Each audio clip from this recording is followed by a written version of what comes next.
Bismillahirrahmanirrahim. Assalamualaikum warahmatullahi wabarakatuh. Selamat jumpa lagi di podcast Secangkir Teh bersama saya Miss Wuri, yang seperti biasa sore ini akan ditemani oleh Miss Happy, seorang psikolog pendidikan, dan juga Miss Hem, seorang pemerhati anak dan remaja, dan juga aktif mengisi program di salah satu radio di Surabaya. Kali ini kita akan membahas topik yang tidak kalah seru, jadi jangan kemana-mana, kita simak bersama.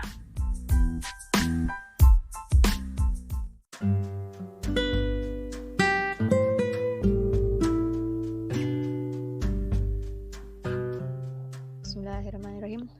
Assalamualaikum warahmatullahi wabarakatuh. Miss Waalaikumsalam warahmatullahi wabarakatuh. Hai Miss Wuri. Wow. Senang sekali ketemu lagi ya. Tapi gimana, sehat-sehat kan Miss Happy sama Miss Hem? Alhamdulillah sehat. Miss Wuri gimana Miss Wuri? Ya, alhamdulillah saya juga sehat sekali. Waduh. Walaupun tadi kehujanan ya, tiba-tiba hujan deras, tapi tidak apa-apa ya. Baiklah pemirsa, kita akan mulai podcast kita kali ini di episode ke-12. Waduh, sudah 12 ya ternyata. Sudah banyak ya ternyata. Iya, kita masih berkutat di masalah remaja ya, karena kita masih remaja ini. Jadi kemarin itu kan kita sudah ngomong tentang powerful teenagers. Nah, sekarang ini masih nyambung sebenarnya. Nah, kalau kita kembali ke masa remaja kita dulu, ya masa remaja yang sekarang lah ya, anak-anak remaja sekarang, mereka sebenarnya potensinya besar sekali gitu ya. Banyak juga remaja-remaja yang sudah sukses jadi pengusaha muda, ada yang berprestasi di bidang akademis, ada yang di bidang olahraga. Itu mereka semuanya sebenarnya luar biasa sekali. Nah, tetapi sayangnya itu tidak banyak. Nah, yang menjadi pertanyaan saya, adakah ini hal-hal yang bisa melemahkan potensi remaja-remaja ini untuk berprestasi begitu? Bagaimana dengan ini, siapa dulu, Miss Hem atau Miss Happy? Monggo, Miss Hem dulu mungkin. Aku. Oke. Bismillahirrahmanirrahim. Ya, senang sekali kalau kita kembali diajak reuni remaja gitu ya. Saya ingat betul ketika usia saya masih di sekolah SMA kalau tidak salah ya. SMA itu saya sudah secara otomatis diberi tanggung jawab di rumah itu satu, karena punya kambing-kambing. Kadang kami berbagi tugas, saya hari ini cari rumput, besoknya kakak saya dan seterusnya. Kemudian secara otomatis lagi karena saya perempuan, melihat kondisi ibu saya kok ribet ya pagi ini begini kegiatannya, saya yang bantu. Jadi ada inisiatif secara alami lah. Nah ternyata saya tarik lagi inisiatif secara alami itu karena kita di zaman segitu cara menerapkan konsep berbagi tugas oleh orang tua itu tidak pakai perintah-perintah, tapi kemudian iki masmu wis koyo ngene kon iso ngewangi apa. Jadi kayak ada satu diskusi yang secara alami itu dibuka dan diminta oleh orang tua kami itu harus peka terhadap lingkungan. Dan dengan demikian merasa tidak disuruh-suruh gitu loh. Dan itu kayaknya sudah membangun hal-hal yang cukup positif. Nah, kemudian yang kedua itu dulu kita kan nggak punya gadget ya, nggak punya apa. TV di desa itu hanya 2 orang yang punya. Nah, akses informasi sangat-sangat terbatas. Buku yang saya punya itu dari kakak-kakak saya. Kalau misalnya saya dulu sudah punya banyak buku, paling sekarang sudah jadi presiden paling. Mungkin loh ya, mungkin. Luar biasa. Ya karena kan membuka wawasan itu sangat penting kan di usia-usia remaja itu. Nah, saya nggak punya wawasan itu, tahu tentang negara lain itu kalau lihat TV di tetangga gitu kan. Berikutnya referensi terkait profesi saat itu nggak banyak. Kalau sekarang kan apa aja bisa jadi profesi. Nah, saya tidak melanjutkan lebih banyak terkait dengan pola asuh karena jelas beda. Dari 3 hal ini saja itu sudah berbanding terbalik gitu kan. Tadi Miss Wuri bilang bahwa sebenarnya potensi anak-anak zaman sekarang itu kan luar biasa. Padahal kalau dilihat lagi potensi remaja-remaja masa Miss Wuri mungkin itu kan ada satu kondisi yang berbalik. Miss Wuri mungkin masih alhamdulillah ya lebih modern karena SMA juga sudah di kota gitu. Tapi bayangkan dengan remaja-remaja di desa seperti saya saat itu, dan itu kuncinya karena mau belajar di situ. Nah, keterbalikan itu tadi ada hal yang paling urgent yang selalu Miss Happy sampaikan di forum ini, ada hal-hal yang melemahkan para remaja ini itu dengan fasilitas yang lengkap. Sehingga kalau di sekolah-sekolah yang cukup aware terkait dengan membuat menderita agar mereka bangkit, itu alhamdulillah desain kegiatannya bagus. Nah, fasilitas yang lengkap ini melemahkan potensi-potensi yang mereka sesungguhnya punya. Itu fasilitas pelengkap ya, nomor 1. Nomor 2, maaf saya harus bilang ini agak miris ya. Sexual abuse, gitu kan. Kalau dulu kita dolin sama teman itu wis kesana kemari, yang dalam tanda kutip kesana kemari itu ya tahu betul koridor ini saudara, ini begini, tidak ada hal-hal yang patut kita curigai. Kalau sekarang ya maaf, kita dengan segala macam gadget dan informasi itu akhirnya ya kayak sesuatu yang bahkan harusnya tidak boleh itu menjadi normal, karena mereka lihat ini boleh, ini orang ini melakukan ini, apalagi kalau public figure yang melakukan ini kok boleh gitu kan. Yang itu juga yang melemahkan, harusnya mereka tahu jati dirinya, tapi melihat orang-orang di sekitarnya kok wajar, akhirnya menjadi wajar. Nah, itu. Baik. Nah, sekarang bagaimana dengan tambahan dari Miss Happy?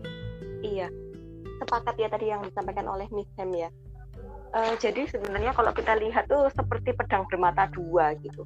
Tinggal kita mau menggunakannya itu bagaimana, kita harus bijak. Jadi mungkin kita bisa lihat yang melemahkan itu dari sisi lingkungan, kalau tadi yang disampaikan Miss Ham juga ya gitu. Lingkungan ini bagaimana? Lingkungan ini suportif atau melemahkan, ibaratnya begitu.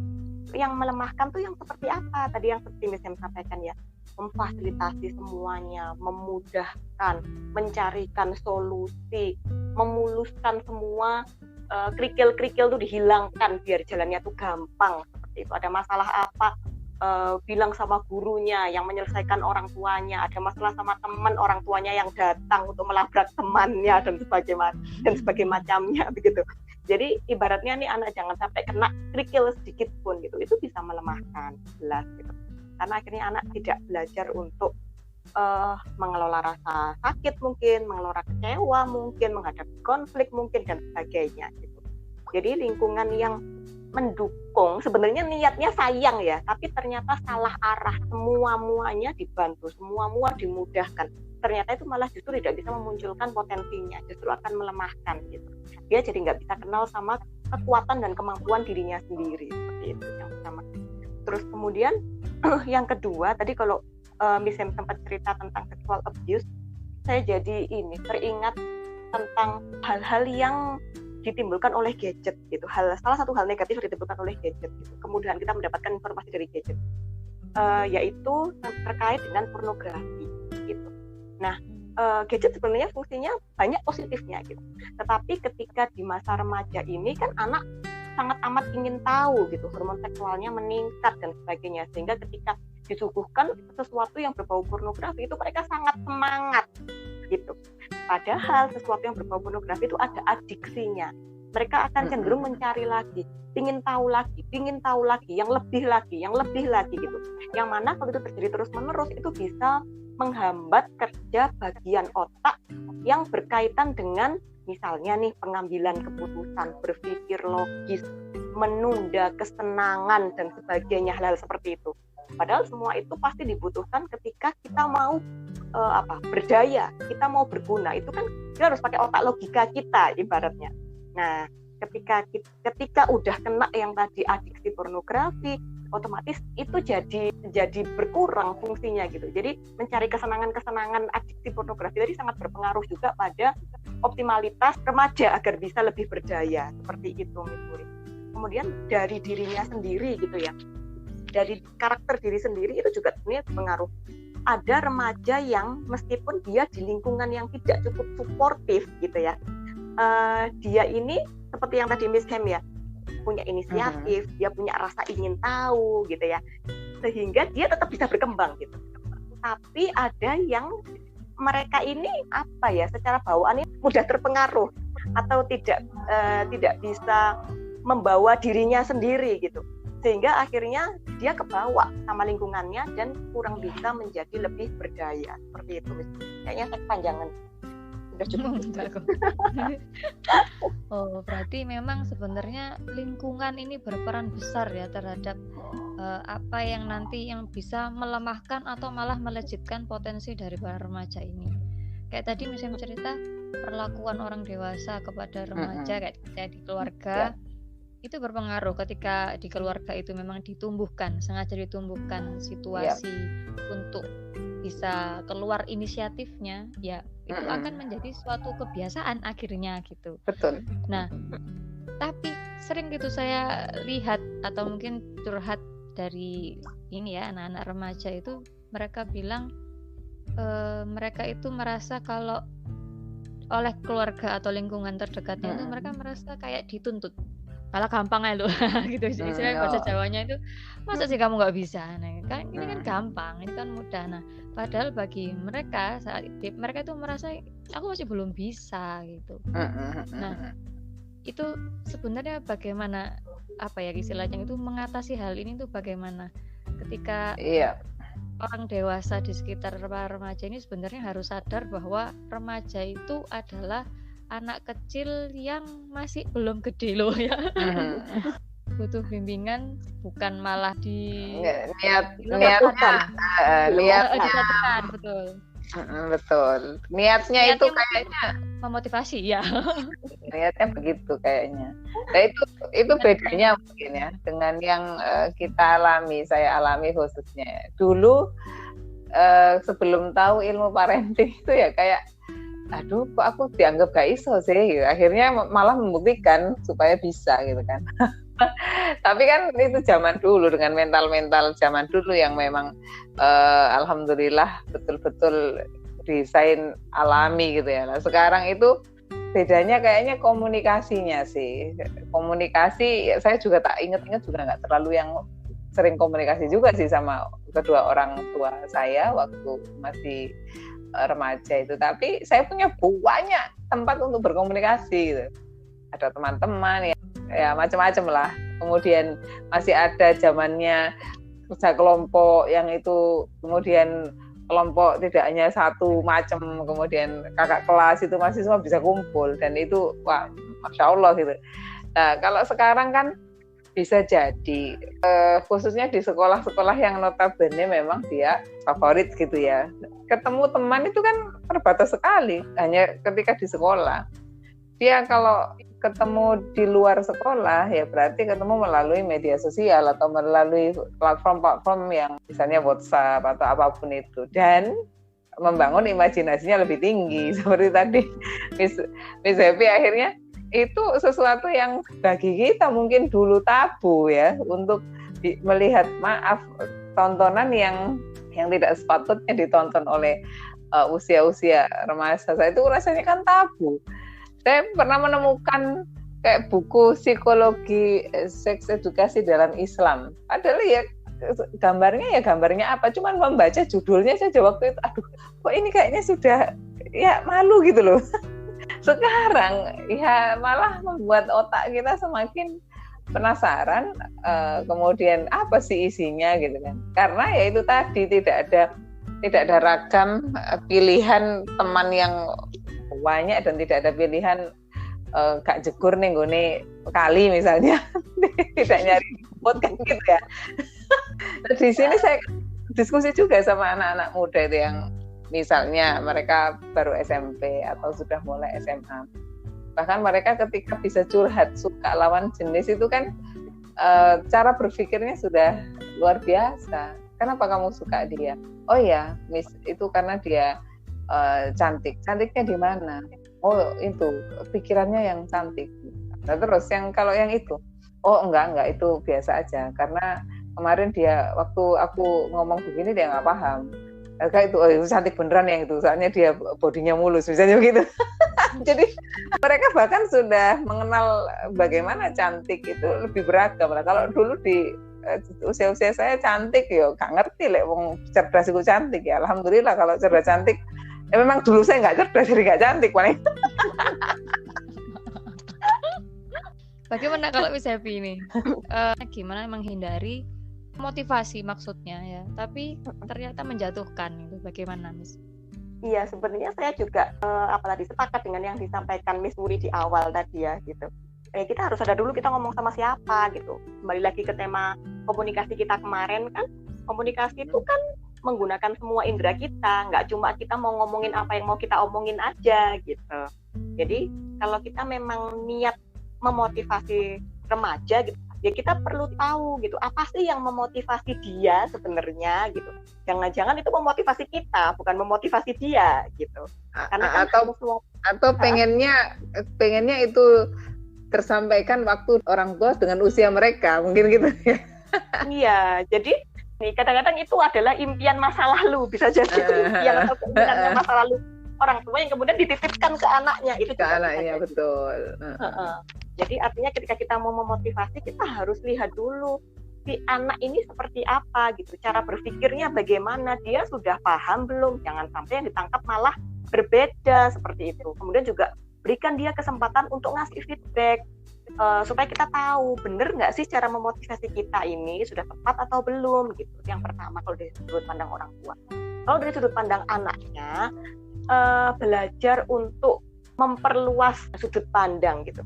Artinya jangan mudah merasa dipersalahkan oleh orang tua, jangan mudah merasa dihakimi, jangan mudah merasa tidak dianggap gitu. Karena ketika orang tua itu mungkin memiliki sudut pandang yang berbeda dengan kita, belum tentu niat mereka jelek gitu.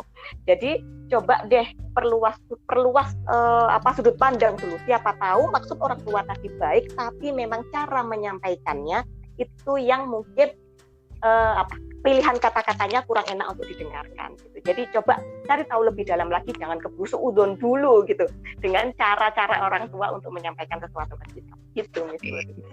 Ya itu tapi nanti bisa efeknya akhirnya kan memang sudut pandang itu berpengaruh pada berat bagi si anak, belum tentu berat bagi orang tua lah, sehingga itu penting banget. Dan saya kira ini kalau masih dalam rangka pendidikan di dalam lembaga pendidikan ya itu harus benar-benar guru pun paham menghadapi remaja itu harus bagaimana, sehingga nanti ketika ngomong sama guru dia bisa, tapi ngomong sama orang tua nggak bisa, atau sebaliknya nggak asik banget gini sih guruku ini diceritani kayak gini tapi dia nggak tahu solusinya, nggak bisa dengerin kan itu kan. Jadi harus ada dua pihak memang. Benar-benar. Dan ini jangan takut untuk menyampaikan apa yang memang dirasa perlu disampaikan. Tapi yang penting pilihlah kosakata dan bahasa yang sopan. Begitu. Timing yang tepat juga ya. Benar. Betul. Wah, luar biasa nih. Berarti hari ini kita sudah ngomongin part 1, bagaimana cara menghindari hal-hal yang sebenarnya ternyata bisa melemahkan potensi remaja. Kemudian tadi itu bagaimana kita sebagai orang dewasa bersikap kepada para remaja ini. Kalau memang niatnya ingin memotivasi, yang dilakukan adalah harus benar-benar mengenal sebenarnya apa hal-hal yang bisa memotivasi remaja. Jadi ibaratnya kita posisikan diri itu seperti mereka, bukan kita tadi itu ya teringat masa lalu kita yang mungkin ada hal-hal yang kita tuh belum bisa mencapainya, terus kemudian kita titipkan ke anak yang remaja gitu ya. Jangan sampai begitu. Nah, itu enggak mungkin terjadi.